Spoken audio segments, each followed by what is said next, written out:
এটা আমার first blog বলা যেতে পারে। আমি কখনোই এর আগে ব্লগ বা কিছু করিনি। তো সকালে ঘুম থেকে উঠে গেলাম, গিয়ে ব্রাশ করে নিচ্ছি, কারণ আজকে মাঠে যেতে হবে, যেহেতু আজকে হাটবার। তো আমাদের প্রত্যেক দিন প্রত্যেক হাটবারে মাঠে যেতে হয়। কিছুটা ফ্রেশ হয়ে নিলাম, ফ্রেশ হয়ে নিয়ে আমি মাঠে যাব, যেজন্য রেডি হব। তার মধ্যে পাস্তা চলে এলো, পাস্তাকে আদর করে নিয়ে আমি বেরিয়ে গেলাম রেডি হয়ে মাঠে।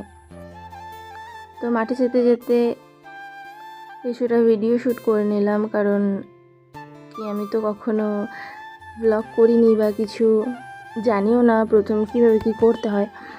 তারপরেও তো মাঠে চলে এলাম।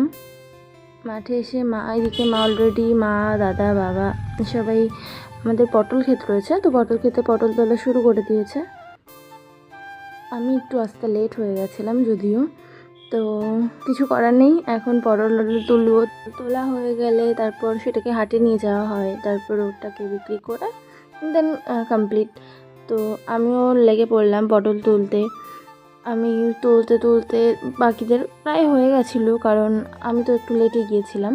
তারপর পটল তুলে বাড়ির জন্য কিছুটা পটল বা সবজি যেগুলো আছে, আরও কিছু সবজি আছে, সেগুলো নিয়ে বাড়ি চলে এলাম।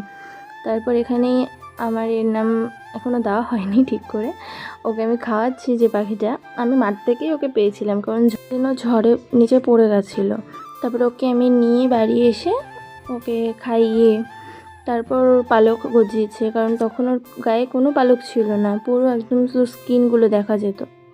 তো তারপর আমি বাজারে চলে যাচ্ছিলাম, কারণ আমার পাস্তা, কিশমিশ এদের জন্য কিছু মাছ কেনার ছিল, কারণ মাছ ফুরিয়ে গেছিলো।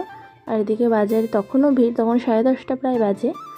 এখানে মাছ নিতে চলে এসেছি, কারণ ওরা বাটা মাছ, তেলাপিয়া এগুলো ছাড়া কিছু খায় না।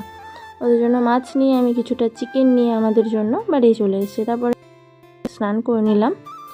স্নান করে খেয়ে বিকালে আমি আর দাদা চলে গিয়েছিলাম পটলের ফুল তুলতে, কারণ এই কুড়িগুলো তুলে নিয়ে এসে পরের দিন ফুল ছোঁয়ানোর জন্য চিকেনটা নিয়েছিলাম, সেটাই আমি রাতের জন্য রান্না করে নিচ্ছি। আর এটাই আমার আজকের ফার্স্ট ডেইলি ব্লগ।